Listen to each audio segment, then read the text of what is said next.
If you hang around sharks long enough, it will transform your mindset, and I promise you, you will be like a shark. You will think like a shark. And you can't go backwards, and if you stop swimming, you will die. And don't you ever forget that the rest of your life. Don't you ever stop moving. Don't you ever go backwards. I know what it feels like to sit on a bench. I know what it feels like to get knocked down. I know what it feels like to have a hope and a dream, and nobody believes in it. I wish I didn't quit. I wish I acted better. I wish I didn't get kicked out of school. I wish I didn't give up on my kid. I wish. That is regret. There's still time. What are you working on right now? Because sometimes in life, all you got is that one thing. God gave you one thing to do. That's all you got is that one thing. I know life will knock you down. I know life can be tough, but you are on a journey. You know, my dad would say, go get it, son, go get it. Be sweet, baby, be sweet. Go get it. Go get it, be sweet, baby. Go get it. Go get it, be sweet, baby. Go get it, be sweet, baby. Every time I left the house, my mom would say, be sweet, baby, be sweet. My dad would say, go get it, son, go get it. Go get it, son, go get it, be sweet, go get it, be sweet, go get it, be sweet, go get it, be sweet. You gotta be ready to fight and bounce back, punch and counter punch, jab and jab back. Let me tell you something, life is a series of fights. The worst thing you can do is run away from your fights. In order for you to rise up, you better take your game to the next level. Your mindset needs to go to the next level. Your information needs to go to the next level. Your relationships need to go to the next level. To be a shark is about how you move, how you operate, how you navigate. You have to be disciplined every single day and train yourself to follow through on all your fundamentals, and that's how you're going to be successful. You have to do it when you don't feel like it. You have to do it when you feel discouraged. You have to do it when you don't feel healthy. You have to do it when you're under the weather. Every single day, you have to train yourself to focus and commit to your business and follow through. Fighting for your future, fighting for your dream, fighting for success. When you come over depression, you raise your arms like a champ. When you overcome bankruptcy, raise your arms in victory. Don't you ever lose hope. Don't you ever give up your mindset. Sharks are powerful creatures. You gotta think different. You gotta be different if you wanna be at the top of your food chain.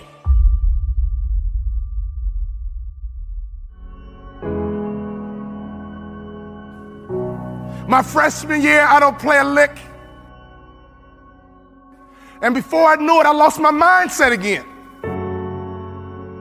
And I began to recalibrate. You know, everybody doesn't play in the NBA. I'll graduate in 4 years. You know what, I just go get a good job. It's okay, it's okay. And at the end of my freshman year, my daddy called me on the phone. He asked me a question. He said, son, you're not playing, why not? Politics, Dad. It's political. My father asked me a question. He says, how did your coach get paid, son? I said, Dad, he gets paid to win. He says, okay, son, if your coach gets paid to win, won't he play the players to give him the best chance to win? He said, son, you got recruited, you took all your visits, you chose Minnesota. You took your time and you chose Minnesota. You told me that you're gonna turn that program around. You told me you're gonna graduate in 4 years. You told me you're gonna make more money in business than you did in sports. One of the core values of our training and development called family was accountability. That was a core value of that training and development organization called the Bond Family, accountability. He said, so go back and do what you said you're gonna do. My father reminded me of what I said I was gonna do. I went back to my coach's office. I said, Coach, what do I need to do to play in the NBA? He looked confused. This is what I told him. I'm gonna become somebody different. What do I need to do to play in the NBA? I'm taking this thing to the next level. We about to rise up. So for you to be passionate, your logic and your emotions need to be intertwined. See, some of you guys have the intellect and some of you guys have the passion, but you have to have both to be successful in this business. Sharks are hunters and predators. They never stop swimming. In fact, if a shark stops swimming, it will die. If a shark goes backwards, it will die. Think like a shark, act like a shark, and behave like a shark. Can I ask you a question right now? Can I ask you a real question? Not your neighbor, I'm talking to you. What kind of student are you right now in life? You're in charge of your promotion. If you do 5 million and want to get to 10, you're in charge. In order for you to rise up, you better take your game to the next level. Your mindset needs to go to the next level. Your information needs to go to the next level. Your relationships need to go to the next level. Take your money and get information and access, and you will get good habits and good rituals, and you will go to the next level. Coach, what do I need to do to play in the NBA? He said, you can't run, you can't jump, you can't dribble, you can't shoot, and you can't rebound, son. Next year, I'll be your most improved player. I'm going to think, I'm going to execute, and I'm going to win. I'm going to think, I'm going to execute, and I'm going to win. I'm going to execute what I've been trained to do. I'm connected to a shark. I'm connected to the greatest training organization in the world, and when I get home, I'm going to become somebody different. What do I need to do? You need to have an honest self-assessment about what your weaknesses are. And that's how you get to the next level. My sophomore year rolls around. We go all the way to the Sweet 16, and I'm the top 6 man in the country. I go back to my coach. What do I need to do to play in the NBA? The list got shorter. The next year, we went all the way to the Elite 8. We were 1 shot away from the Final Four, and I was the top 6 man in the country. I carved out a niche. And that's what impact players do. They make their community better. They make their city better. They make their town better. They make realtors better. Be an impact player, and anyone in your life, if they need a shark, you become their shark.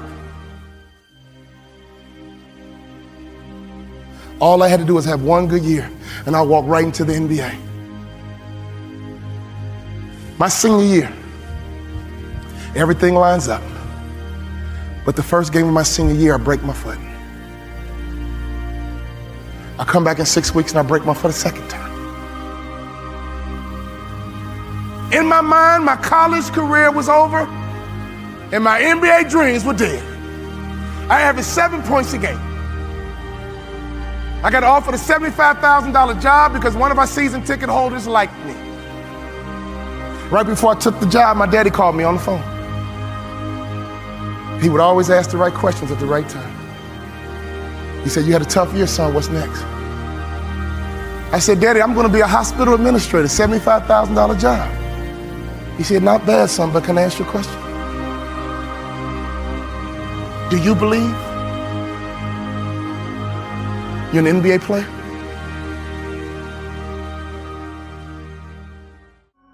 Come on now, Dad. I only average 7 points a game, Dad. We're not like these other black families that just need basketball, Dad. We're educated, Dad. We're not dependent on basketball, Dad. We're balanced, Dad. We're educated, Dad. I got a $75,000 job, Dad. Do you believe, son? He was checking my mindset. He was checking to see, was I thinking like an A student? Or was I falling back into that C mindset? Do you believe you're an NBA player? I said, yeah, Dad, I do. He said, well, go for it, son, but Dad, I never started in college, but. My father said, you told me, son, that you're gonna turn that program around, and you did it from the bench, son. You told me you're gonna graduate in 4 years, son. The average student graduates in 5. I'm proud of you. But you told me that you're going to play in the NBA. And you told me you're going to make more money in business than you did in sports. Do you believe you're an NBA ball player?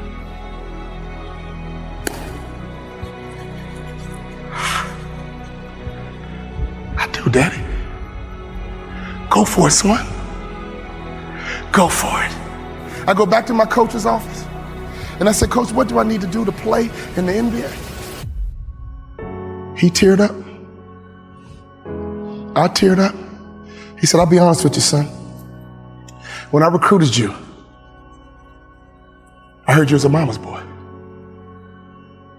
But you're not. In fact, you're one of the toughest players I've ever had. I'm a Hall of Fame motivational speaker. I go all over the world running my mouth. But he gave me the greatest compliment I've ever received. He said, "You're just like your daddy."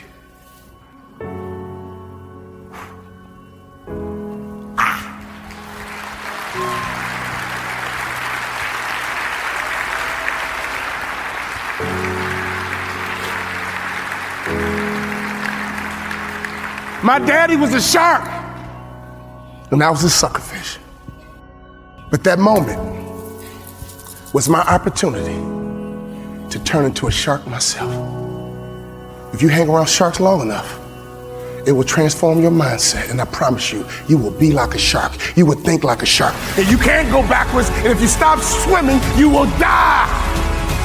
Brian Buffini, he can't go backwards, and if he stops swimming, he will die.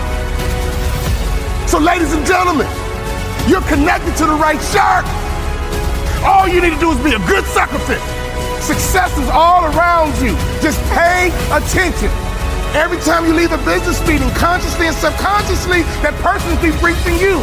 Are you likable? Do you brighten up a room when you enter, or do you brighten up a room when you leave? Are you good with people? And don't you ever be a Sarah parasite, which means don't you ever come to this conference and go back home and do nothing. And then claim, "Oh, well, I tried and it didn't work." No.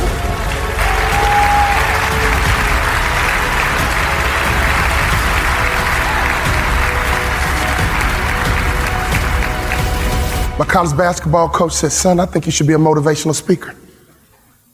I said, "Coach, I can talk the rest of my life. What do I need to do to play in the NBA?" He said, "If you do those two things, you'll play in the NBA. You got to better shoot the three-point shot with range. And you got to lose about 15 pounds because you don't pass the eyeball test." When I talk about the eyeball test, I'm not talking about you, I'm talking about me. He says the NBA thinks you're a football player trying to play basketball.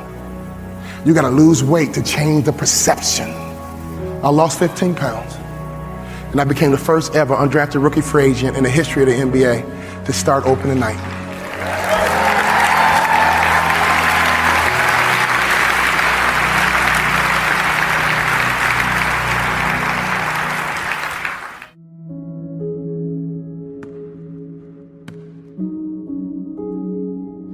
The first game of my senior year, I'm in great shape. But unfortunately, I broke my foot.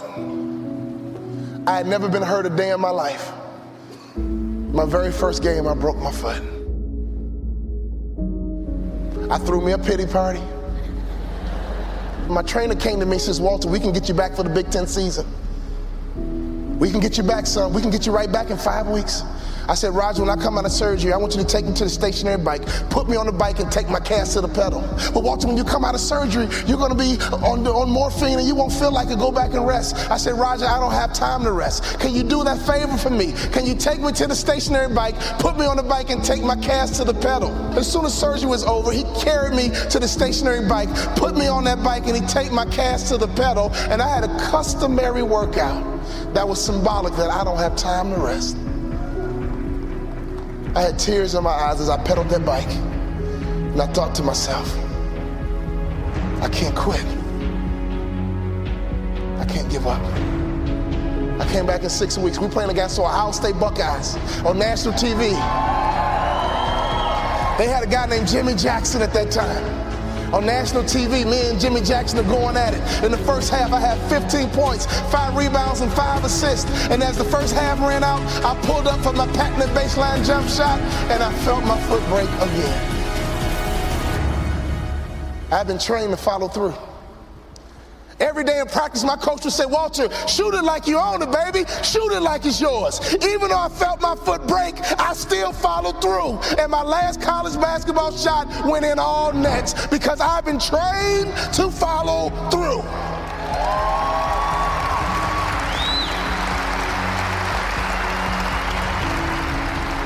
You have to be disciplined every single day and train yourself to follow through on all your fundamentals, and that's how you're going to be successful. You have to do it when you don't feel like it. You have to do it when you feel discouraged. You have to do it when you don't feel healthy. You have to do it when you're under the weather. Every single day, you have to train yourself to focus and commit to your business and follow through.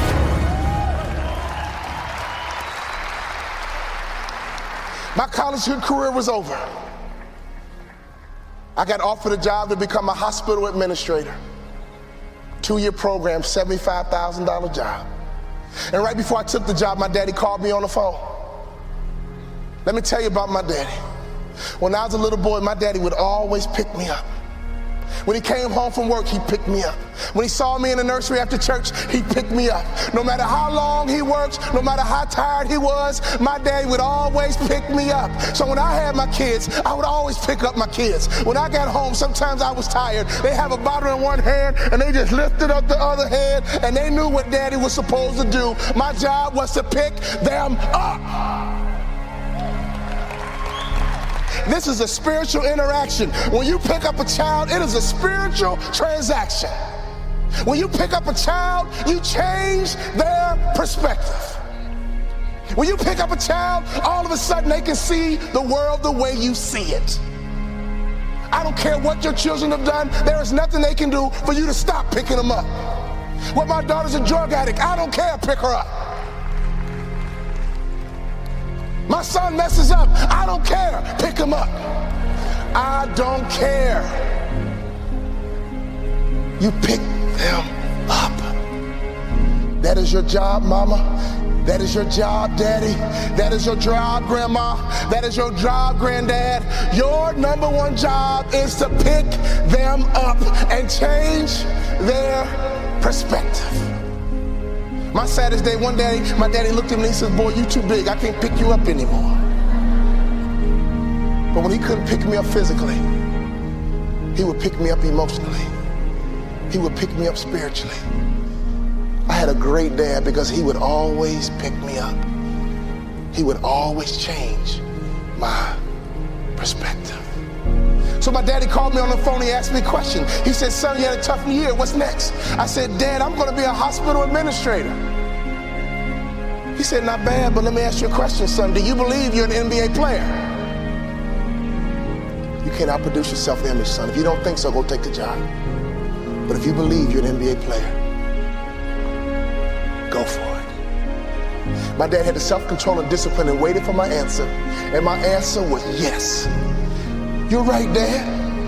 I can't work the rest of my life. But playing in the NBA is a dream I've had ever since I was a little boy. He said, go for it, son. I limped back into my coach's office with a cast on my foot. I said, Coach, what do I need to do to play in the NBA? I asked that question 4 years in a row. With tears in his eyes, he said, son, when I recruited you, I heard you was a mama's boy. But I'm here to tell you, you're just like your daddy. But what do I need to do to play in the NBA? He said, do 2 things you can play in the NBA. Lose 20 pounds and shoot a 3-point shot with range, you can play in the NBA. I think you should be a motivational speaker, son, but if you lose 20 pounds and shoot a 3-point shot with range, you can play in the NBA. I lost 20 pounds, and every day I would shoot 500 shots a day, every single day. I got invited to training camp with the Dallas Mavericks, and not only did I make the team, I became the first ever undrafted rookie free agent in the history of the Dallas Mavericks to start opening night. Could you imagine what was going through my mind? I had not started a basketball game since high school. I got to the arena and they dimmed the lights and they put the spotlight right on me. Right through the spotlight, I saw my mom, my dad, and all my brothers and sisters. They surprised me at the game. Then I saw my dad. And I just pumped my fist. And he pumped his fist. And tears streamed down my face. Thank you for all those timeouts. Thank you for making sure I was always home when the streetlights came on.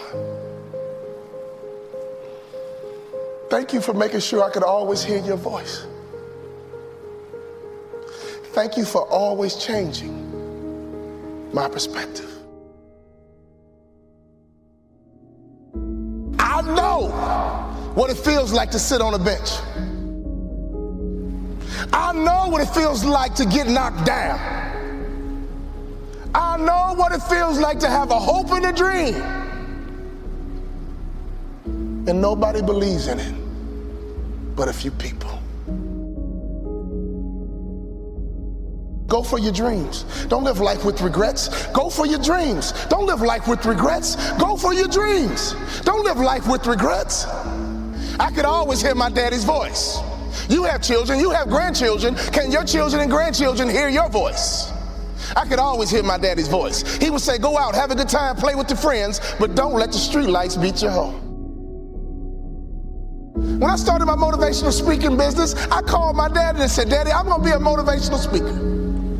He said, son, you think you can be successful at it? I said, yes, sir. You think you can make a lot of money at it? I said, yes, sir. He says, go for it. That's all my daddy said to me was go for it. So when I think about life, when I think about my goals, one thing he did for me as a father is to make sure I was always where I was supposed to be. He would have me write my goals down, and he would check in periodically, basically asking me, Walter, where are you supposed to be? Fathers, do you realize how powerful that is? If you ask that question of your kids, what are your goals? What are your future? Who do you want to be when you grow up? And every now and then check in by asking a simple question. Where are you supposed to be? The bell is ringing, and I came to ring your bell and ask you the question, Father, where are you supposed to be? And ask that question to your children. Where are you supposed to be? And don't you quit until you're number one.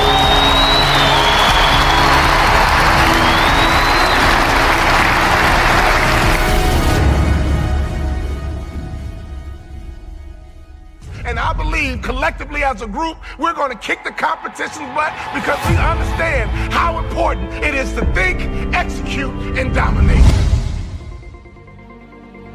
Suck it up. Get tough. Suck it up. Get tough. People want to have success. People want to make a lot of money, but they want it to be easy without any challenges. Do you think it was easy for me to become one of the top 450 basketball players in the world that you never heard of? The only way I made it to the NBA is I was fundamentally sound, I was mentally tough, and I never quit. And even when I wanted to quit, I had people in my life that would make sure I didn't quit. I hired and set out the top 10 motivational speakers, watched all their videos, and I watched them one by one because I understand that if I pay attention to what the best are doing, I could be the best too. I watched game film on Michael Jordan. No matter how much I watched, I couldn't do what Michael Jordan could do. I would watch Magic Johnson. I couldn't do what Magic Johnson would do, but I sat there and had these videos. I watched Les Brown, Zig Ziglar, Tony Robbins. My wife was scared. I was scared. I called him to my office and I said what husbands say. I said, babe, we're gonna be okay. Every month the checking account is dwindling. I said, babe, we're gonna be okay. Let's start a motivational speaking business. I go to Jerry Sloan and I say, Jerry, I'm trying to make your team, but since we don't scrimmage, I feel like I can't show you what I can do. Go to the corral, hear me clearly, listen to his answer, and it will unlock some mysteries as to how you become the best in the world at what you do over a long period of time. Jerry, I'm trying to make your team, but I feel like I can't show you what I can do. He says, Walter, I already know what you can do, but if you want to make my team, I suggest you listen, follow directions, and execute. Listen, follow directions, and execute. What I didn't realize, even though we didn't scrimmage in practice, throughout practice, we did drills, and he created what I call habits and rituals. Every single day, practice was the same. Every single day, we drilled on fundamentals. Every single day, we worked on habits and rituals. So even though my mind was floating, even though I was selfish and self-centered, he was conditioning me into the culture through practice of habits and rituals. The reason why I tripled my NBA income in 3 years is because of habits and rituals. Next year, if your name didn't get called to come across the stage, I'm here to tell you they will call your name next year if you go back home and execute habits and rituals. I wanted to scrimmage for me, but Jerry Sloan was getting me ready to play for the Utah Jazz. So every day it was about habits and rituals. Having hot food is about habits and rituals. Great customer service is about habits and rituals. Being the best in the world at what you do, being a pro, is all about habits and rituals.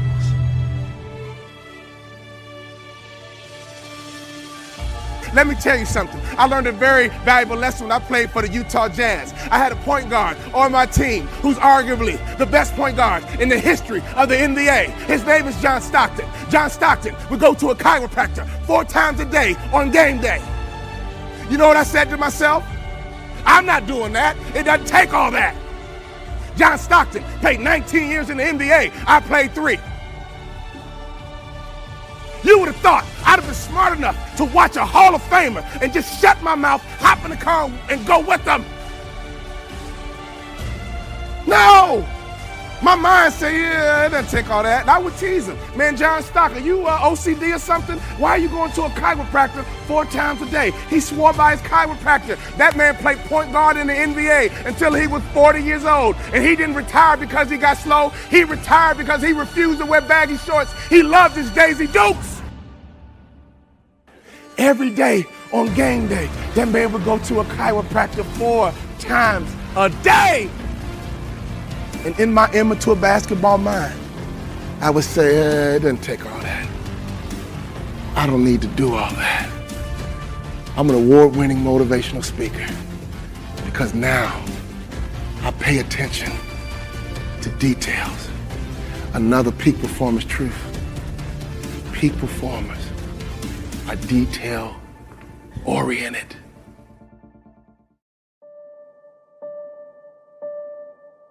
My college career was over. I got offered a job to become a hospital administrator. 2-year program, $75,000 job. And right before I took the job, my daddy called me on the phone. Let me tell you about my daddy. When I was a little boy, my daddy would always pick me up. When he came home from work, he picked me up. When he saw me in the nursery after church, he picked me up. No matter how long he worked, no matter how tired he was, my daddy would always pick me up. So when I had my kids, I would always pick up my kids. When I got home, sometimes I was tired. They have a bottle in one hand, and they just lifted up the other hand, and they knew what daddy was supposed to do. My job was to pick them up. This is a spiritual interaction. When you pick up a child, it is a spiritual transaction. When you pick up a child, you change their perspective. When you pick up a child, all of a sudden they can see the world the way you see it. I don't care what your children have done, there is nothing they can do for you to stop picking them up. Well, my daughter's a drug addict, I don't care, pick her up. My son messes up, I don't care, pick him up. I don't care. You pick them up. That is your job, mama. That is your job, daddy. That is your job, grandma. That is your job, granddad. Your number one job is to pick them up and change their perspective.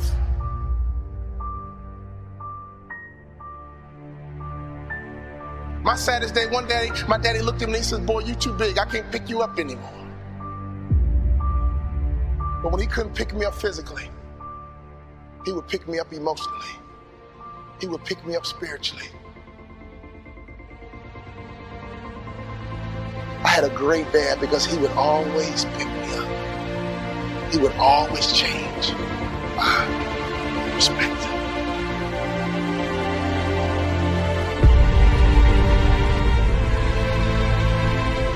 So my daddy called me on the phone, he asked me a question. He said, son, you had a tough year, what's next? I said, Dad, I'm gonna be a hospital administrator.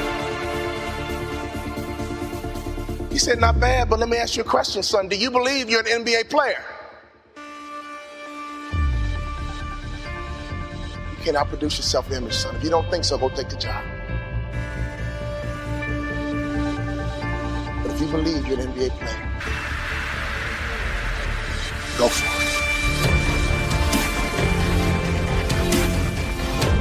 My dad had the self-control and discipline and waited for my answer. And my answer was yes. You're right, Dad. I can't work the rest of my life. But playing in the NBA is a dream I've had ever since I was a little boy. He said, go for it, son. I limped back into my coach's office with a cast to my foot. Tears in my eyes.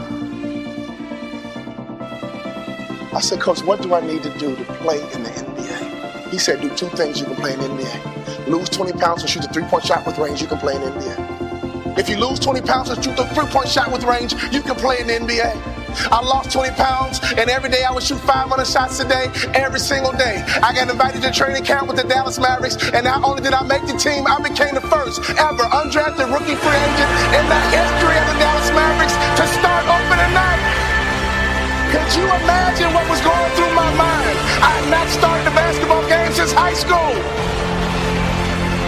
I got to the arena, they dimmed the lights and they put the spotlight right on me. Right through the spotlight, I saw my mom, my dad, and all my brothers and sisters. Then I saw my dad. He just pumped my fist.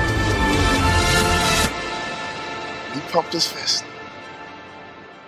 And tears streamed down my face. Thank you for all those timeouts. Thank you for making sure I was always home when the street lights came on. Thank you for making sure I could always hear your voice. Thank you for always changing my perspective.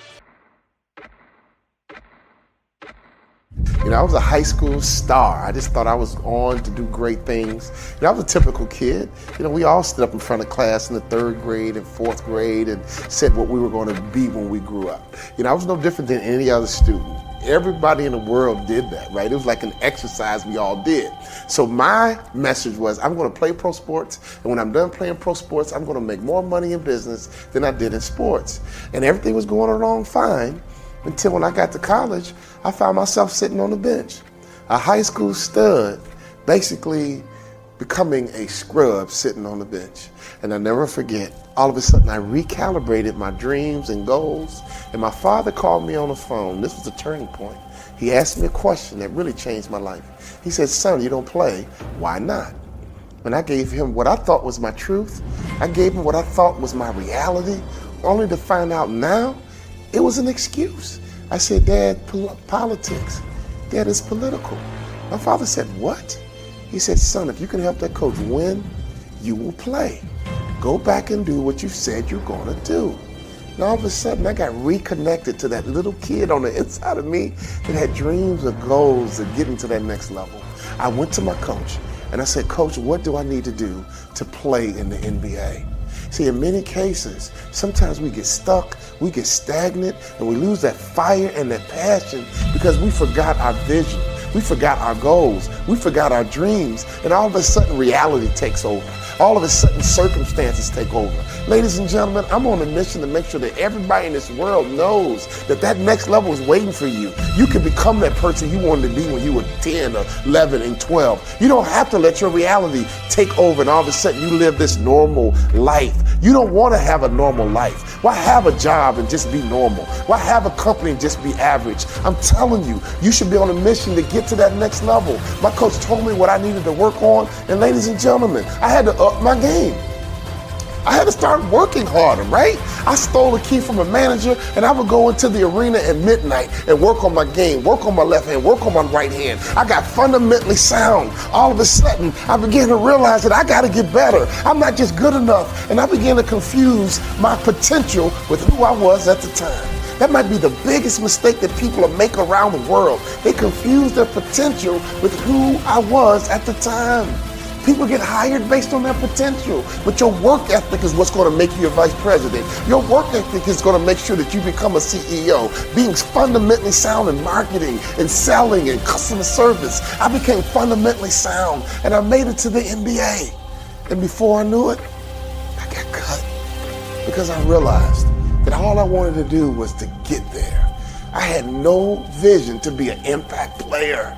Ladies and gentlemen, you got the job, but that's not enough. Don't relax. Don't settle. You got to get bigger, stronger, and faster. You got to get better. You got to make sure that your work ethic, getting that job is just the beginning. That's not the end. You want to live your dreams. You want to have your goals. You want to get to that next level, ladies and gentlemen. You want to take trips. You want to have a nice house. You want to have a nice car. You want to know powerful people so your kids can have access and their lives can be easier than yours. You are beginning a legacy, and your job is not just take your career to the next level. Your job is to take your family to the next level so your kids are better positioned than you were. All of a sudden, when my career ended, I had no money coming in. And I was starting over from scratch. But there was a difference. I knew what it took to be the best in the world. I sat down with the speaker, who was a Hall of Fame speaker, and I said, what do I need to do to become a Hall of Fame speaker like you? And at this breakfast, I did not have enough money to pay for it. And he told me what I needed to do to get to the next level. And I did it. So here I am. It's the Hall of Fame induction. And another speaker came up to me and said, you know what? Aren't you excited? You're getting inducted into the Hall of Fame. And I looked her in her eye and I said, you know what, miss, I am very excited. But this time, I expected to be here. This time, I knew exactly what it took to get to that next level. So when I go and speak, I'm all about the next level. When I coach executives, I'm all about the next level. You have to master fundamentals. You have to have a good vision. You have to make sure your mindset is right. You have to make sure you understand how to operate in a team. But most importantly, you have to be accountable. We live a world where people lack accountability. That's why my best-selling book, All But Stink, is so popular. It's how to live your best life and eliminate excuses. Because until any of us own our situation, until we become accountable, we are all crippled by our own excuses that we believe are real. All I want people to know is that they can get 10% better every single year. If we get 10% better every single year, in 5 years, we won't notice you. In 5 years, you won't notice your own bank account.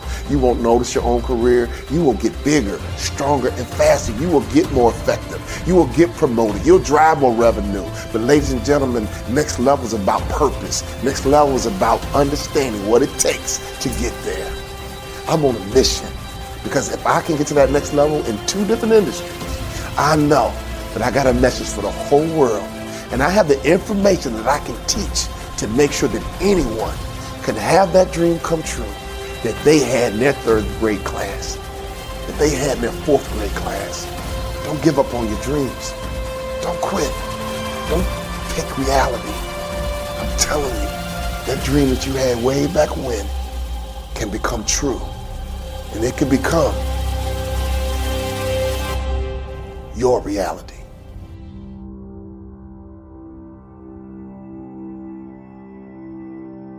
You filed bankruptcy and you stopped moving. You got fired and you stopped. Did you get divorced and you just stopped moving? You got cut and you just stopped. When my basketball career was over, I didn't stop moving. Why? Because I'm a shark. And don't you ever forget that the rest of your life. Don't you ever stop moving. Don't you ever go backwards. To be a shark is about how you move, how you operate, how you navigate. See, as long as we connected, my friend, you can't stop, you can't quit. I ain't gonna let you. Not on my watch, baby. Get back in the game. It ain't over till you win. You might say, Walt, that's me, man. I quit. I got lazy. Man, I'm not moving. I'm laying in the bed sad, lonely, depressed, angry because my girlfriend broke up with me, angry because my first business failed, angry because I didn't get into my dream school. Let me tell you, son, it's a long race. It's a long race. Life is a marathon, baby. If you stop running, you won't get to the finish line. So as long as you can hear the sound of my voice, don't you ever stop moving. Don't you ever go backwards. And sharks never retreat. Sharks never retreat. And those big, powerful creatures got close to the camera, and all you could see was muscles and scars and muscles. Why? Because sharks know how to fight. Can I ask you a question? You got some wounds.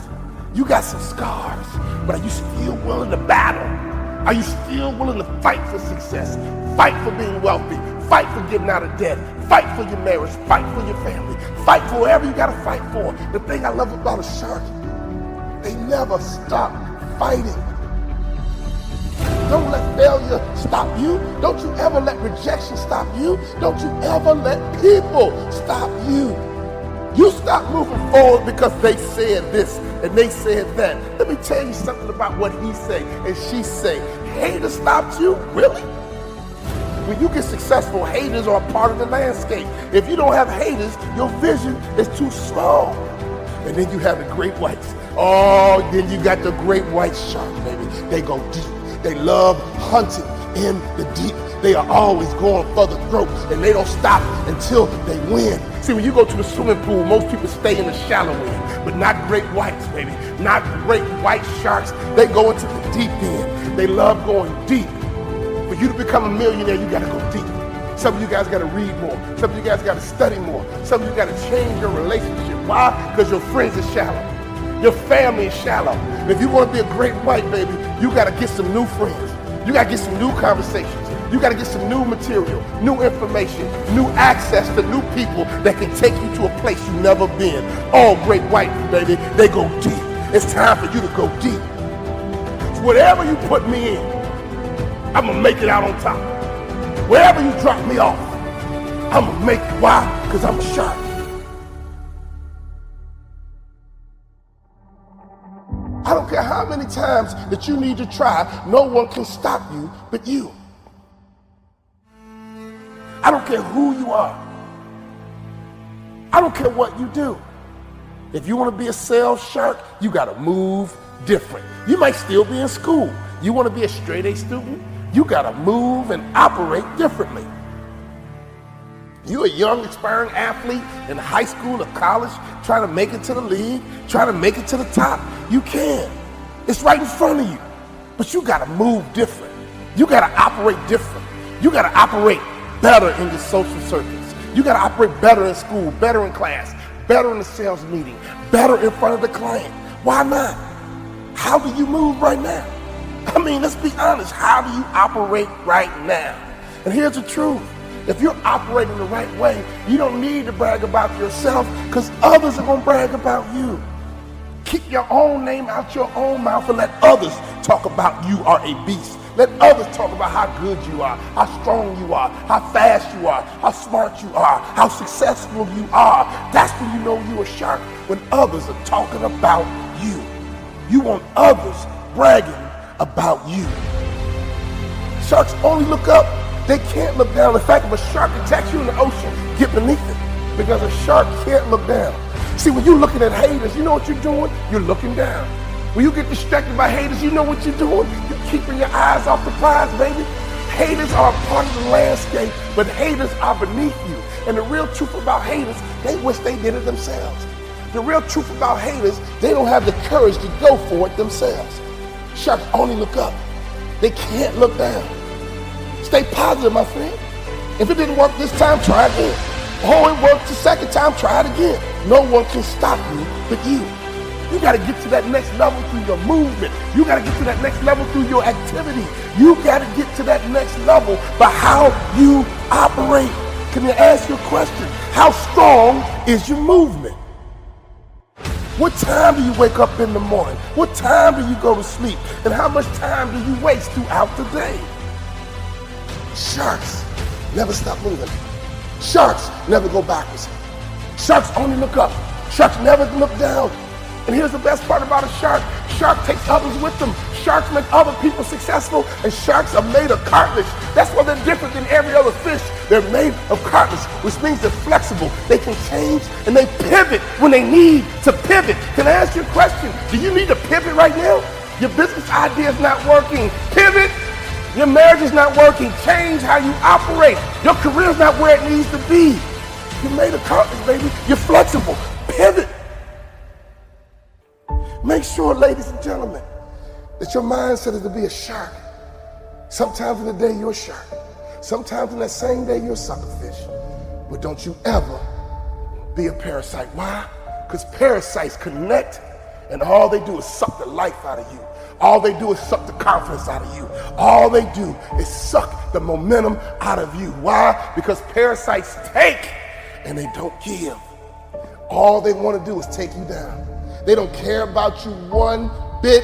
They will take everything you got until it's all gone. They will take your confidence. They will take your self-esteem. They will take your money. That's what a parasite's job to do. They connect to a host and all they do is take. They'll attack your brain so you can't think right. They'll attack your nostrils so you can't breathe right. When you get connected to a parasite, their job is to destroy you. All a parasite needs is an opening. So you can't be weak-minded out here.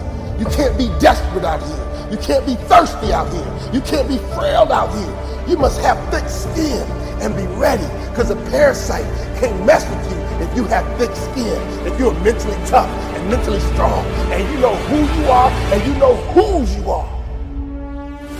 Your next level is going to require you to have a mentor. Your next level is going to require you to get connected to the right person. Mentorship is a lost art. Mentorship is going to make you successful. Mentorship would save you time, money, frustration. I made it to the NBA because of mentors. I'm an award-winning Hall of Fame motivational speaker because of mentors.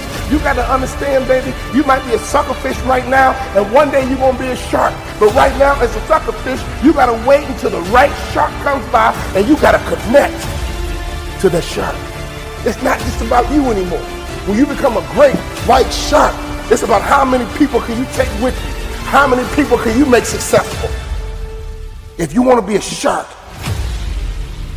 they are always hunting. They are always looking. They are always grinding.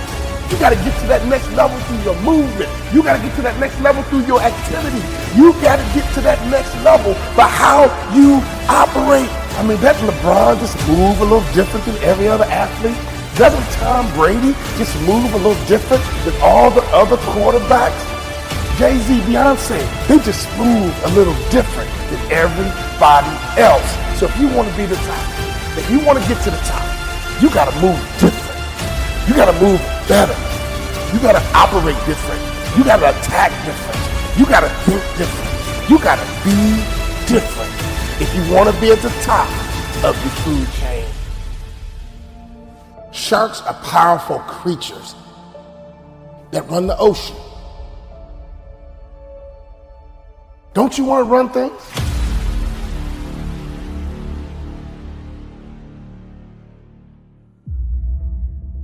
We've been brainwashed.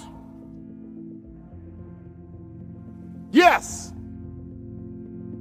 We've been brainwashed. Think about it. We went to kindergarten, and if we were mediocre, we got promoted to the next level called elementary school. We went to elementary school. If we were at least mediocre, we got promoted to high school. Am I right or wrong? And all you had to do was be mediocre in high school, and some of you guys were a pain in the butt, and they graduated you anyway because they didn't want to deal with you the next year. Am I right or wrong? So, we've been conditioned to get promoted even if we're mediocre. Mistake. We've been conditioned that someone else is in charge of our promotion, our next level. I'm here to tell you, as a former professional athlete, all we talked about was the next level, and most people think the next level is a cliche. The next level is not a cliche. The next level is a lifestyle. The next level is a tangible place. In 3 years, I doubled my NBA income in the marketplace. That's what I call the next level. See, I firmly believe that making money is easy. I've been in business 15 years. Every year, my salary and income gets bigger, stronger, and faster. Why? Because I understand the keys to that proverbial next level. You are in charge of your next level. You cannot expect to get promoted to that next level if you are mediocre. Some of you guys are doing a $5 million, you want to get to the next level, it's going to require you to become somebody different. If you're at 10 million, you want to get to 20 million, you can, but you must become someone different. What is your methodology on leadership? What is your methodology on culture? What is your methodology on sales? What is your methodology on teamwork? We can go to a Super Bowl party and we missed the real lesson. You can be down 28-3. But if you have a methodology, your teammates won't panic. If you have a methodology, your teammates won't quit. When you have a methodology, whether you're winning or losing, regardless of the score, if you got a methodology, it's the only way that you can win. He's in! Patriots win the...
Your next level is attainable. Your next level is a tangible place. Your next level is up to you, but your next level is about you creating, adopting, or learning methodologies for everything. Now, can I be honest with you? Divorce in America is about 50%. The only thing that happens in relationships, we date. We go to movies, we put on cologne and perfume, we actually comb our hair, we open up the door. We got one methodology to get her. We got one methodology to get him. And then we get married.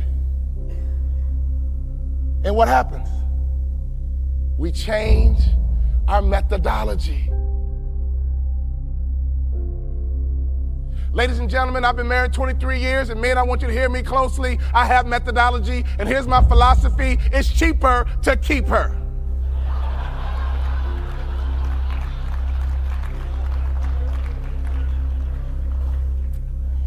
So as a result, I try my best to behave the exact same way I behaved when we dated as I do 23 years later.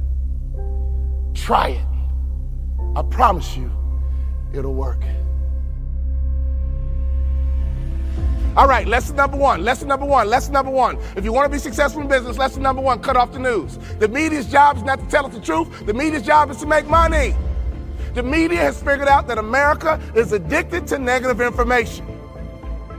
So every night at 6, when you cut off the news, do you ever turn to your wife, husband, significant other and say, honey, I feel real good about America? When's the last time you said that? When you cut off the news, you're angry, you're sad, you're frustrated. Some people are actually scared. I kick my competition's butt because I don't watch the news. One methodology I want to teach you today is what I use to close deals. And I almost never hear the word no. See, my marketing methodology is called the mousetrap. My job is to simply catch mice. In this context, mice are meeting planners, people who plan meetings. So in order to build a good mouse trap, you got to figure out some good cheese. You got to build a good mouse trap, which begins with cheese. Here's my cheese. Every meeting planner wants a speaker who's entertaining and dynamic and gives the audience great information. That's my cheese. So all my marketing materials says I'm very entertaining and dynamic, and I give great information. But once you got somebody nibbling on your cheese, I come in with the close, and it's fast, it's strong, and it's swift. Because every meeting planner wants an entertaining and dynamic speaker who gives great information. That's what they're looking for, and I know it. So can I ask you a question? What are your customers looking for? Don't think like you, think like a customer. See, your closing mechanism always need to be connected to a promise. People buy promises. I got a coaching program and I teach all my business leaders all of my methodologies, and I just gave you one for free. Karen, I didn't go too deep as I could go. Can you do me a favor? Go back and build a mousetrap. Make sure you got some good cheese. But what is your closing mechanism? Everyone loves a promise. I'll be the best motivational speaker your group's ever had. You guys know I almost never hear the word no. I'll be the best speaker your group's ever had. It's really hard to say no to that, would you agree? One of the best ways you can build a marketing methodology is stop thinking like you and start thinking like your customers. What has made me a multimillionaire, I'm going to reveal to you right now, and I can prove it to you. The superstars that you're looking for are on the tip of my tongue. Well, what did we think? Did we like them? The likability factor is the best kept secret in business. Hire for attitude, train for skill. Hire for attitude, train for skill. Hire for attitude, train for skill. The superstars you are looking for in any service-based industry are likable people, and I can prove it to you. Have you ever wondered why and how Oprah became a billionaire?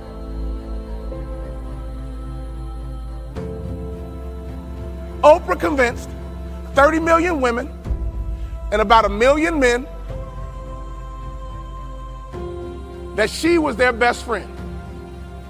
And every afternoon, those 31 million people would tune in to their best friend. Oprah converted the likability factor into money. Is everybody with me? If you don't have a methodology, you're gonna have rebellious people spark every now and then. Am I right or wrong? If you don't have a methodology, you're gonna have people go off the reservation every now and then. Am I right or wrong? So if you don't have a methodology and you got people doing dumb stuff, that's not their fault, that's your fault. Did we like them? If the answer was what does that really mean? Next. Have you guys ever paid attention to the greatest salesman on this earth? See, I pay attention. They call me a thought leader, so I'm always thinking. The greatest salesmen on this earth are not business people. They're a bunch of girls 4 feet tall. Who am I talking about? The Girl Scouts, man. You will bounce a check before you turn a Girl Scout away. You will buy more cookies even if you got cookies in the house. Am I right or wrong? And let's be honest, those cookies aren't that freaking good. Those little girls are sales assassins. It's hard to say no to a Girl Scout. It's like emotional. And here's why. We've all heard the term before, but we don't execute it. People want to buy from people they know, people they like, people they trust. Have you heard that before? But yet, do you execute that methodology? We know Girl Scouts. We like Girl Scouts. And we trust Girl Scouts. It's hard to say no when you have the trifecta. If If you're ready to go to that next level and install methodology, say, aha.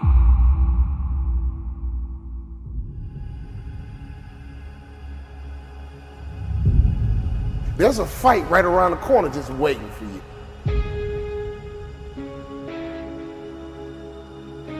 And you better learn how to fight.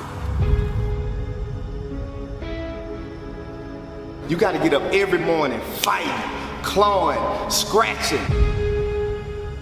You got to beat depression. You got to beat anxiety. You got to beat the naysayers. You got to beat that little voice in your head that's telling you you're not good enough. When I think about fighting, I'm not talking about people. I'm talking about situations. I'm talking about circumstances. I'm talking about opportunities that sometimes you have to fight for. Come on, life, let's fight. Let's go. Come on, job, let's go. Come on, career, let's go. I'm going to go to war. That dream is not going to just sit there and wait for you to come and get it. You got to chase it. Like a man possessed, you got to go get it. But to win fights, you got to have stamina. You got to be ready to fight and bounce back, punch and counter punch, jab and jab back. Let me tell you something. Life is a series of fights. The worst thing you can do is run away from your fights. Because if life is a series of fights and you run away, you just ran away from your life. We got to fight. We got to fight. We can't lay down. When you lay down, you get ran over. When you about to fight, you know a fight's coming, your adrenaline begins to pump. Your heart begins to race. Your mind gets right and say, look, I'm not going to just fight. I'm going to win this battle, and sucker, you going down. Some of you guys out there are fighting for your life. Why? Because the doctor told you you have cancer. You better not feel sorry for yourself. You better not lay down and quit. You better get up and fight, because a happy spirit does a body good like medicine. Fighting for your future, fighting for your dreams, fighting for success. When you come over depression, you raise your arms like a champ. When you overcome bankruptcy, you raise your arms like a champ. When you come over divorce, raise your arms in victory. Sometimes in life, you get caught with a good one. You didn't see divorce coming. You didn't see cheating coming. You didn't see being fired coming. You got sucker punched. Oh, I've been sucker punched before, but that doesn't mean I can't stop fighting. We gotta get up, baby. When you get sucker punched, get up. When you get hit in the gut, get up. Because if you want to win this war, you gotta learn how to fight one battle at a time, one war at a time. Because you might not win every fight, but you gotta win the war. You gotta have the right attitude, the right mindset, the right mentality, not just to fight. It's gonna be a war, and you don't quit until you win. It's gonna be a war. And don't you quit until you win. Let's fight, let's fight, let's fight, and let's fight.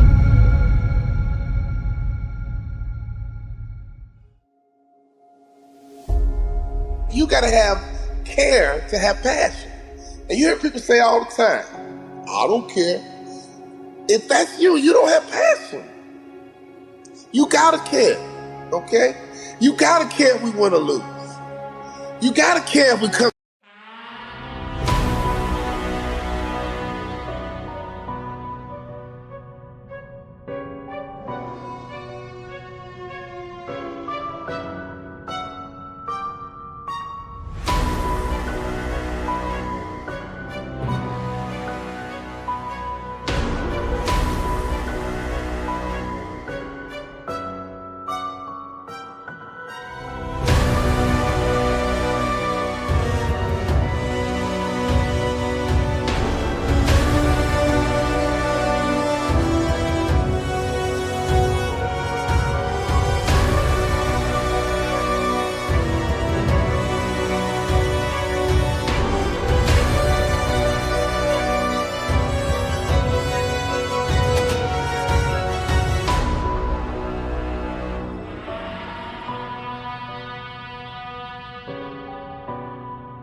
I'm in last place. You gotta care. If I don't win a championship, I'm gonna be pissed off. You gotta care if you get divorced. You gotta care if you file bankruptcy. You gotta care if you don't get the 3.0 GPA you shooting for. You fill in your goals. You fill in your blanks. You fill in your dreams. You fill in your goals. And at the end of the day, let me tell you something, champ. You gotta care. Because if you don't care, guess what? It ain't gonna happen. If you don't care, guess what? You ain't gonna grind. If you don't care, guess what? You gonna quit when it's getting tough. If you don't care, you gonna throw in the towel. So I'm here to tell you, the first thing we gotta do is get you to care about your future, get you to care about your goals, get you to care about succeeding, get you to care about failing. Let me tell you something. If you go into a jungle, there's two people who care. That lion, that gazelle. That gazelle wants to live another day, and that lion wants to eat so he can live another day. And let me tell you who's gonna win that battle. The one who cares the most. Because that lion knows if I give all my energy after this gazelle, and if I miss the gazelle, if I don't catch the gazelle, I've exerted all this energy and I don't get to eat, I gotta waste another day to eat, I'm in trouble because I won't have the same strength tomorrow. I won't have the same focus tomorrow. I won't have the same drive tomorrow. I won't have the same energy tomorrow. So I got to care enough that I see this opportunity, I see that gazelle coming by, I gotta get it. And on the other hand, that gazelle is like, man, if I can elude this lion, I can live another day. If I can elude this lion, I can get home to my family. If I can elude this lion, I can get home to my babies. If I can elude this lion, I can get my family out the projects. If I can elude this lion, we can get off welfare. If I can elude this lion, I can get out of bankruptcy. If I can elude this lion just one more day, maybe I can get off drugs. If I can just elude this lion, even in the jungle, the lion and the gazelle, the one who's gonna win is the one who cares the most. But I don't care where you are in life. I don't even care what your lot is in life. I don't care where your mama is. I don't care what your daddy is. I don't care what they did. I don't care how they are. I don't care your background. I don't care what house you're in. I don't care what neighbor you from. I don't care what side of the track that you're on. All I'm telling you right now is that until you care, you can't get to A. Inside your company, who cares the most? Inside your division, who cares the most? Inside your family, who cares the most? We gotta care, man. And if that lion is hungry enough, and if he care enough, he gonna get that gazelle. But if that gazelle is fast enough and elusive enough, that gazelle gonna get away. When you wake up in the morning, every day, you gotta care.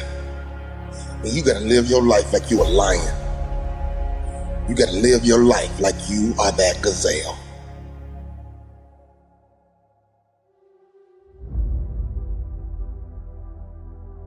What are you doing with your mind? What are you doing with your mentality? What are you doing with your mindset that's going to position you to make sure that when this is over, you benefit from this break? I'm stuck in the house, just like you. Now I'm wearing masks, just like you. Now I'm wearing gloves, just like you. I'm checking on my 96-year-old grandmother, just like you. I'm checking on my 80-year-old mother, just like you. I'm making sure my kids are being smart and washing my hands, just like you. But because I'm home, that means I don't care anymore. Because I'm home don't mean my purpose goes away. Because I'm home, I can't talk into a microphone, so I talk into a phone. I talk into a computer. I talk into softwares. I talk into Facebook. I talk into Instagram. And tonight I'm talking to Twitter. Why? You already know. Because I care. Now, can I ask you a question? What is it about your future that you need to do to get to where you want to be? And once you understand that, you got to put yourself in a mindset that you want to disappoint you. You don't want to disappoint you. Because if you're okay disappointing you, it's almost impossible to get better. What's that one thing that's holding you back from your next level? And once you understand what that one thing is, now you're halfway there. Now we can figure out, okay, if we can improve this one thing and get 10% better every year, in 5 years, we won't even recognize your business. We won't recognize your life. We won't recognize you. Why? Because you got exponentially better. And that's important to me because a part of my purpose and the reason I'm on this earth to help you get better. You can't afford to stay the same. Wherever you want to be in life. You just gotta care enough, man. When that setback comes, so? When that hater shows up, so? When that rejection shows up, so? When that setback shows up, so? When that doubt shows up, so? When that soreness shows up, so? It don't matter, you gotta want it bad enough. I've had my teeth knocked out. I got screws in my feet. Let me tell you something, it don't matter, why? Because I care.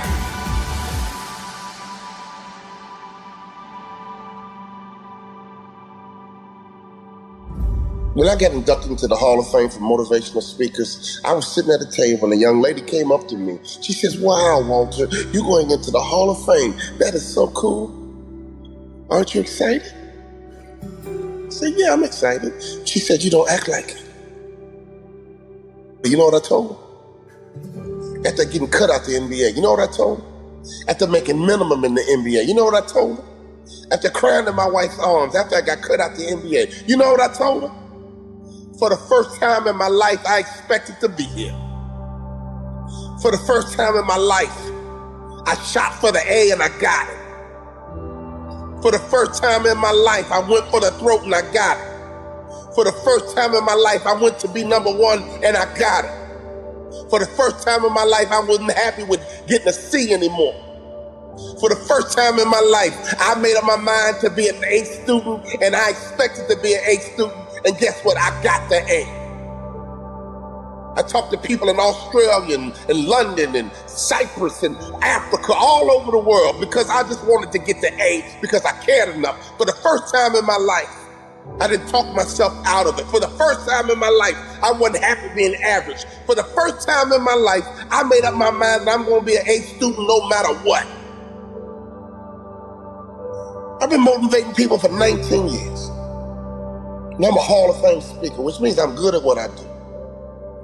But the only reason I'm good at what I do, watch this, because I care. A C student can justify anything, and the worst part about it, they can believe the excuse. Don't look at me like that. Some of you guys have been defeated already in your life. You're saying to yourself, you know what, I got a GED, nobody wants me. I used to be an alcoholic, nobody wants me. My own father used to tell me I was no good, nobody wants me. I'll just work this little dead-end job and we'll figure out what's next, because I don't have anywhere to go. Some of you guys can relate to what I'm saying. Somehow, some way, you've disqualified yourself. I work with so many people and I can relate to it. Nobody can beat you but you. Nobody can stop you but you. But the worst thing you can do is disqualify yourself. Now I'm 50 years old. I got a wife. I got kids. I got mortgages. I got bills. School is over. That's all about the real deal right now. You guys with me? Is there any excuse for an adult not to get an A out of life? So when you go to work, is there any excuse for you not to be an A manager? Is there any excuse for your store not to be an A store? Is there any excuse for you to go home and not to be an A husband? Is there any excuse for you not to be an A wife or a mom or a dad? Is there any excuse Because we're not in middle school anymore. We're not in high school anymore. So on report card day, I came home and I would sit down with my mom and dad and I would make excuses about my C. Well, Mom, you know, I don't like the teacher, Mom, and the teacher doesn't like me. That's why she gave me a C. You know, my mom would say, that teacher didn't give you nothing. You earned a C. Nobody can stop you but you. You know, I had a goal of playing in the NBA, and I got there. You guys know I had a goal of doubling my NBA income, and I got there. If you set a goal, and you make the intention that you're going to get there, do you know that you writing it down and looking at it every single day, you're 7 times more likely to achieve that goal? This is America, ladies and gentlemen. It can happen to you, it can happen for you, but you gotta write these goals down, plain up on tablets, so they can be seen by men, and that man and that woman is you. My father said, write your goals down, son, and I wrote them down. I said, Dad, I'm gonna play in the NBA, and That's your problem, son. Your value system screwed up. You're smart.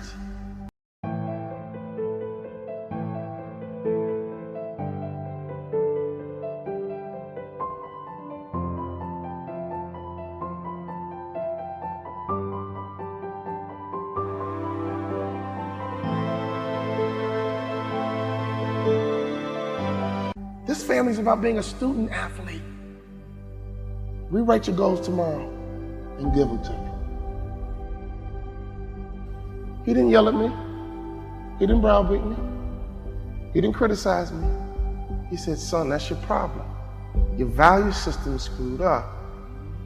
Redo them and give them to me tomorrow. You know, some of you guys can have more in life, but your value system's screwed up. You're more excited about Facebook and Instagram. But some of you guys, it's golf. You know, I go to work, man, I can't wait to hit that golf course. My father taught me something very valuable. But you know what? You will dwell in what you dwell on. You will dwell in what you dwell on. If you dwell on marijuana, you will dwell in marijuana. And you will get the weed smoker's reward. I thought about it the other day. I'm from Chicago. I've never been to a thug retirement party. Have you? I've never been to a thug retirement party. I guess I have. They're called funerals. What you dwell in, you dwell on. So can I give you a little bit of advice? Make sure your value system is good. Make sure your value system makes sense. People say, oh, I was watching a 4x1 relay. And I love a 4x1 relay because that first sprinter takes off with the baton in their hand and they run as hard as they can, as fast as they can, and when they get to the next athlete, they yell, stick! And the next athlete takes off running, but they reach back. They just reach back a little bit. Then they run as hard as they can, as fast as they can, for 100 meters, and then they yell, stick! And it's so important to make a successful handoff, because if you don't make a successful handoff, you are disqualified. And the next athlete's turn is to run as hard as you can, as fast as you can, and then they yell, stick! And they hand it to the anchor. That anchor is Carl Lewis. That anchor is Flojo. That anchor is Usain Bolt. And that last 100 meters, whoa! They come around that curve, and all you hear is elbows and form, and they come down and cross that finish line. Oh! So I was at this track meet, and I saw them handing this baton. They kept yelling, stick! Stick! Stick! Stick! Stick! Your father might be from Russia. Your grandfather might be from Cuba, Colombia. I don't know where they're from, but let me tell you something. At some point, they're going to yell, stick! And that baton's in your hand. So we don't have time to be silly anymore. Would you agree? We don't have time to play games. Go get it. Be sweet, baby. Go get it. Go get it. Be sweet. Be sweet, baby. Go get it. Go get it. Be sweet. Be sweet, baby. Every time I left the house, my mom would say, be sweet, baby. Be sweet. My dad would say, go. Never even went further. And you know that the average person thinks the same exact way? They could do more. They could be more. if they believed more. You used to dream, my friend, when did you stop? You should have hope, my friend, when did you stop? I came by today to give you a little boost. I came by today to reach out a hand as a friend and pull you up. Sometimes when you're down, you need a hand of a friend to pull you up. I'm not coming here to put you down. I'm coming here to build you up, because all you need is a little nudge. I know how you've been wired. I know how you've been created. I know you've been sucker punched. I've been sucker punched too, but get up.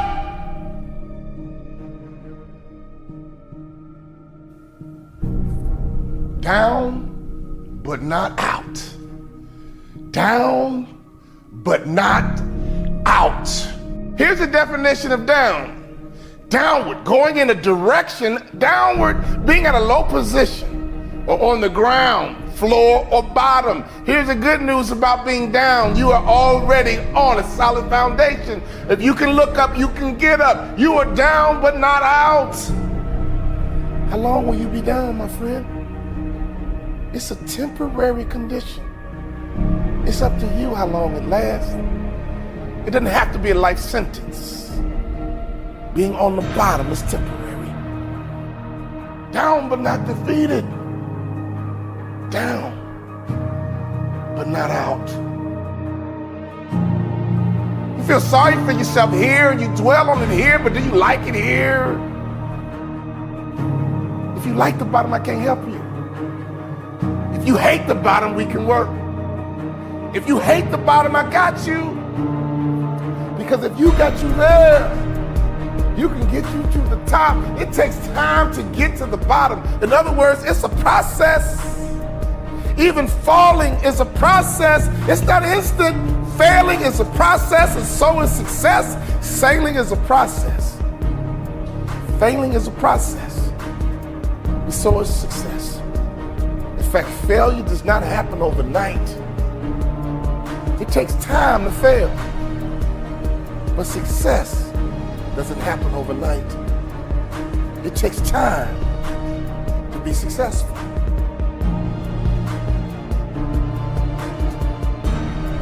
Can I ask you the question? When you were down, did you get back up?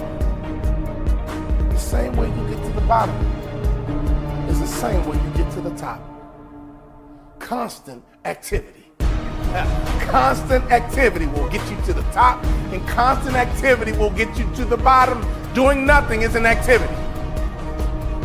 Being lazy is an activity. To sit on the couch is an activity. To not want to work is an activity. In fact, you spend time trying to get out of work instead of finding work. You try to get out of work instead of finding work. Here's the truth. To get to the top requires consistency. Getting to the bottom does too. Getting to the top requires consistency. Getting to the bottom does too. I have never seen a hard-working person on the bottom. I have never seen a hard-working person on the bottom. Your condition is temporary. Only you can make it permanent. Only you can change the momentum. And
Any moment you can shift.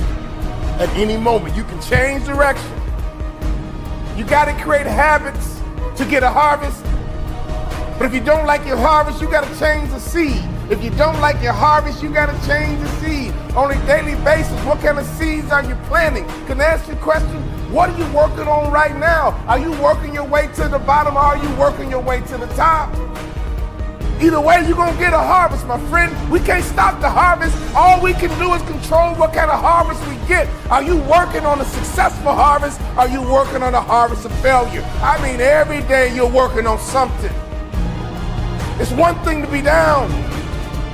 It's another thing to be out. You hear the term all the time, down and out. Those are two different things. I'm not worried about you being down. I've been down myself. I'm not worried about you being down. You've been down before. We all been down. It's nothing new. But that out is what I worry about. Out means you gave up. Out means you lost hope. It's okay to be down, my friend. It happens to all of us, but it's not okay to be out. Don't you ever give yourself permission to be out. You may be down, but you're never out. You got to start talking to yourself. The best way to motivate you is you got to start talking to yourself. Repeat these words after me. No one can stop me but me. No one can stop me but me. Here's the truth. No one can stop you but you. You need to talk to yourself. You need to encourage yourself. You need to strengthen yourself. Stop waiting for other people. Stop waiting for other people. And you start encouraging you and saying to yourself, it's going to work out. It's going to be okay. I'm down right now, but I'm not out. My condition is temporary. Only I can make it permanent. Don't you ever confuse the temporary with permanent. Every car has a spare tire. And every now and then you got to use it, but it's not designed for long-term use. A spare tire is temporary. Do you feel like you're on a spare tire right now? I get it, but we got to take that spare tire off and we got to get you something permanent. We got to get you some support. We got to get you some encouragement. We got to get something that can handle the load. Take that spare tire off. Take that discouragement off. Take that depression off. Take that fear off. It's going to be temporary, but we can't make it permanent. It's going to be temporary, but we can't make it permanent. You weren't designed to be down, my friend.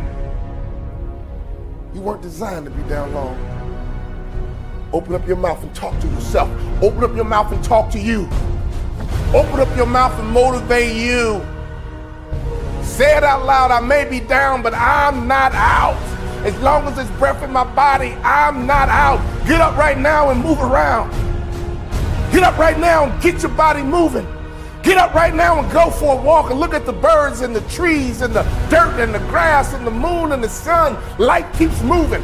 Life keeps happening. Only you stood still, and that's how you get down. We need some activity. Activity will get you to the top, and activity will get you to the bottom. What kind of activity are you working on? What kind of harvest are you prepared for? Move around and get your mind moving. Move around and get your imagination moving.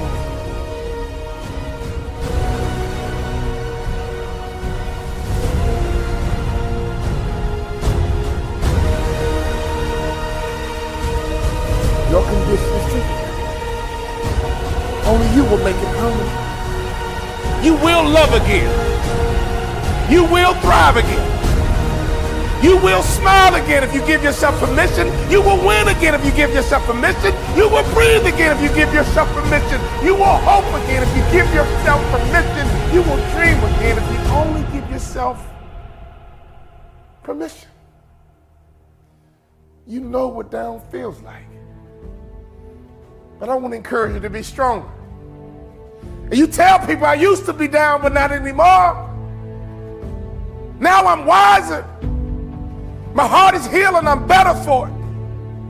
It might have hurt, but now I know what love is. I know what it hurts. I know what success is. All I got to do is mount up once again, and I won't be denied this time. You can get motivated, my friend. But you got to learn how to motivate yourself. If you live long enough, I guarantee you one thing about life, you're going to have some ups. You're going to have some downs too. It's called life.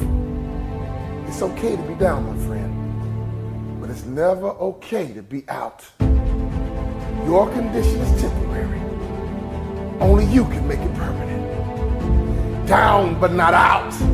Down, but not out. You might be down, but you're never out. Your condition is temporary and only you can make it permanent.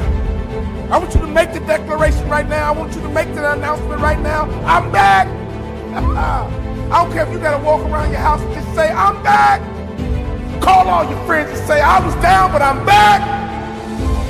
Let everybody know I'm down. I was down. Let everybody know, oh, I was down. You saw me, but I'm back. Here I come. Let everyone who knows you, I'm back. I didn't give myself permission to be out. I took a break. But now I'm back. I'm up. But now I'm back. I'm ready to attack. And now I'm up. And I'm ready to be on top.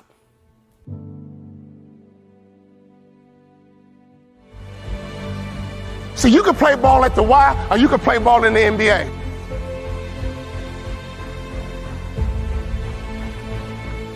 You told me you're going to graduate college in 4 years and you did it. But you told me you're going to play in the NBA. I want to ask this question, son. Do you believe you're good enough to play in the NBA? My bottom lip started to twitch. My whole face started to spasm up. But Dad, I never started in college, but Dad, I got score on my foot, but we're in the coronavirus. I don't like Zoom. I don't like going over the computer. I like to meet face to face.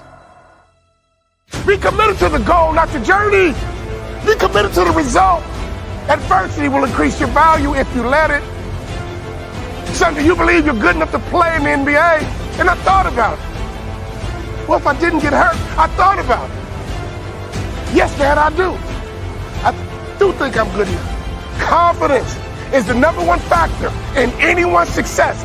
Tom Brady was a 6th-round pick. They might have said, he's a 6th-round pick. He couldn't even really win a job in college.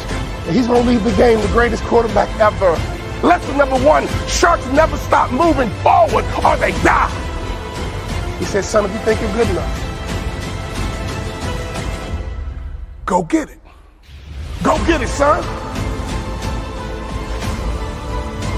Go get it. I got your back, son. Go get it.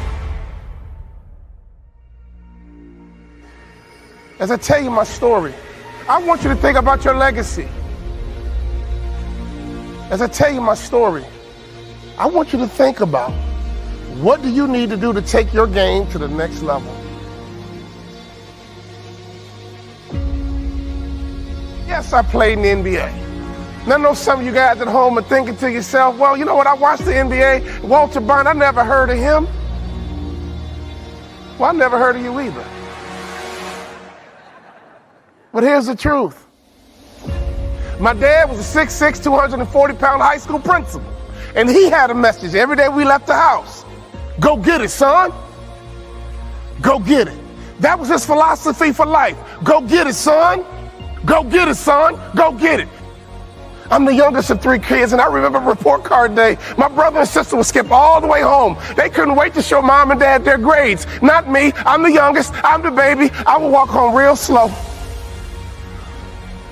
Report card day wasn't fun for me. My brother would sit down and pass the grades across the table, and my mom would say, great job, Jamea. Great job, Louis. So proud of you.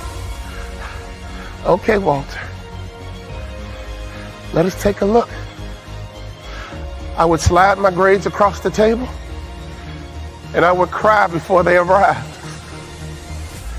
And Mom would say, baby, are they bad? It got so bad I flunked out of my first high school. When I flunked out of that school, it was the first time I failed in anything in my life, because in sports, I was a straight A student. Baseball, straight A, baby. I batted over 500 in high school. I set a playoff record. I struck out 17 batters in a playoff game, and there's only 21 outs. I was straight A in baseball, straight A in basketball, straight A in football.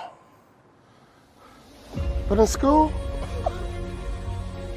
I didn't care about school. So when I flunked out of my first high school, it was the first time I failed. I had to leave all my friends. I was embarrassed, I was ashamed, but most importantly, my family were educators, and I let my family down. In the morning, my father woke me up, and he called me Moses. We went to church on Sunday. I'm thinking to myself, I'm down, I'm depressed. I let my family down. I'm embarrassed. But he woke me up in the morning and he called me Moses. Wake up, Moses. Get dressed, Moses. Don't be late, Moses. Tomorrow morning, son, I want you to write your goals down. When you get in the car tomorrow morning, just write your... Step 1, wake up early, gonna rise with the sun. Step 2, get some good, some food in you. Step 3, think real hard about what you wanna be. Step 4, everybody just do your thing. Wake up, today's gonna be a good day. Wake up, today's gonna be a good day. Wake up, today's gonna be a good day. Wake up, today's gonna be a good day. Wake up, today's gonna be a good day. Wake up, today's gonna be a good day. Wake up, today's gonna be a good day. Wake up, today's gonna be a good day. Yo, set your affirmations, aspirations. I got shit to do, the aftermath of preparation. Good food, good mood, blood in circulation. One step at a time, yeah, that's how you make it. Set a goal you control and the steps you take them. I try to pick one thought, have some concentration. And if I make a mistake, it's called education. I try to do this every day, call it replication. Wake up, today's gonna be a good day. Wake up, today's gonna be a good day. Wake up, today's gonna be a good day. Wake up, today's gonna be a good day. Wake up, today's gonna be a good day. Wake up, today's gonna be a good day. Wake up, today's gonna be a good day. Wake up, today's gonna be a good day. So life ain't easy, yo, I think there's a reason though. Ups and downs, just like every different season, yo. Sometimes I'm high, other times I'm barely breathing, though. I always gotta fight and hide from the demons, yo. Negative thoughts are poison, they rot. Head full of flies, so here come the clouds. They'll never stop unless I can swap all the bad for the good in my head when I'm lost. Yeah, so I'ma fake it till I make it. Positive thoughts are overtaken, I got patience. One day at a time is how you operate a cadence. A flow, you grow, you show yourself a foundation. Stay away from all the shit that causes temptation. I know that I like to do it cause it's sensation. I live my life in my head like a narration. Don't expect greatness, do my best, man, I'll take it. Wake up, today's gonna be a good day. Wake up, today's gonna be a good day. Wake up, today's gonna be a good day. Wake up, today's gonna be a good day. Wake up, today's gonna be a good day.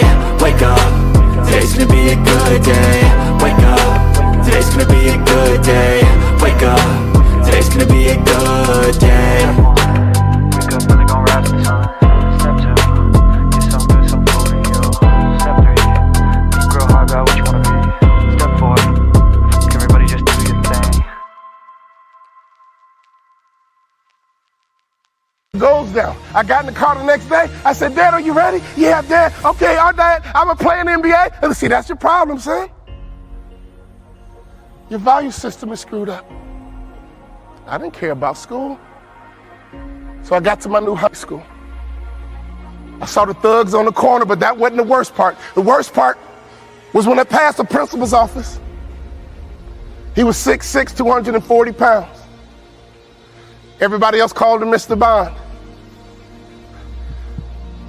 I called him Dad. My father transferred me to his high school in the hood. I said, Dad, I'm gonna graduate college in 4 years. After I get my diploma, Dad.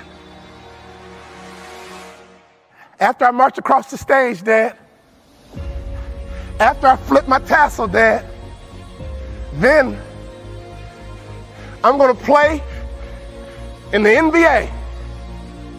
And my father smiled and just shook his head. He says, okay, son, I like it. Here's what I want you to do. I want you to take it out and look at it every single day. Take your goals out and look at them every single day. Because here's why. When a shark locks in on a goal, it goes into a trance.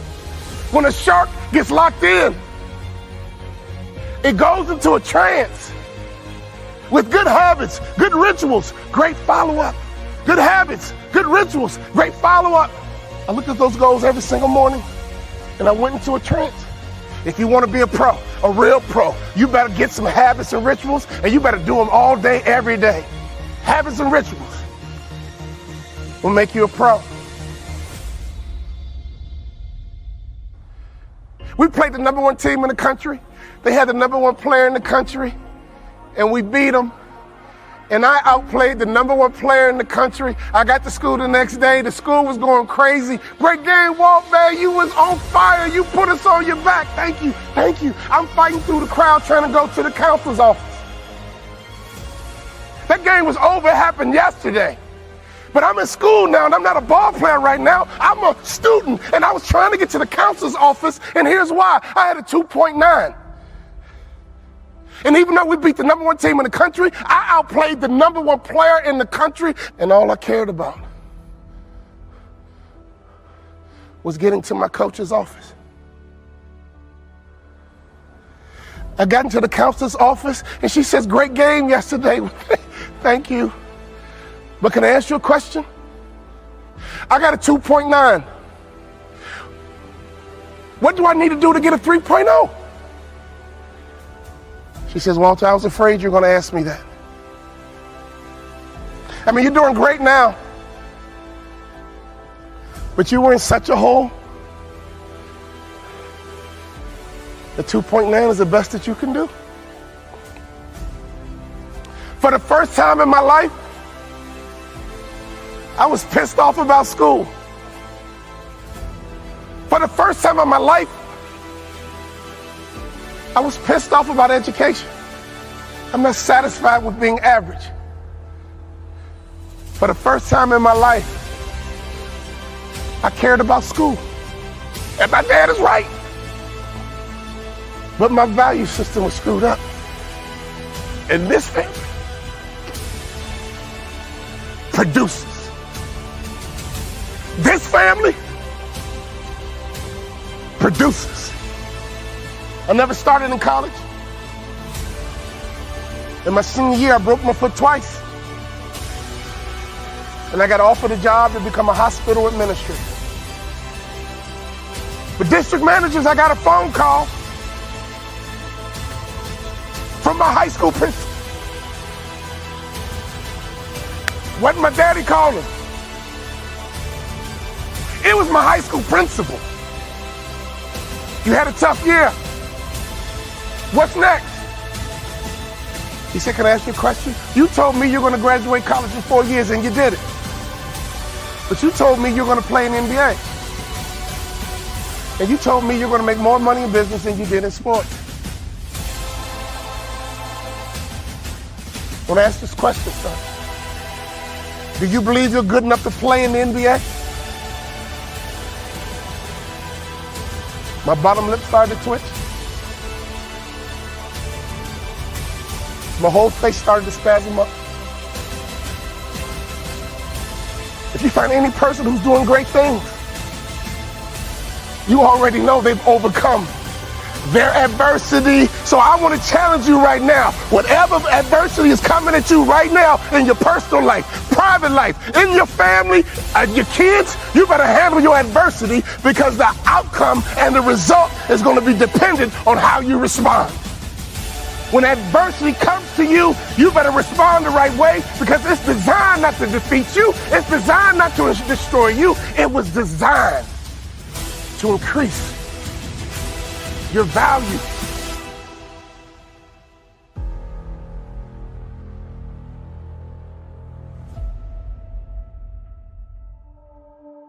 When you settle, you ruin the movie.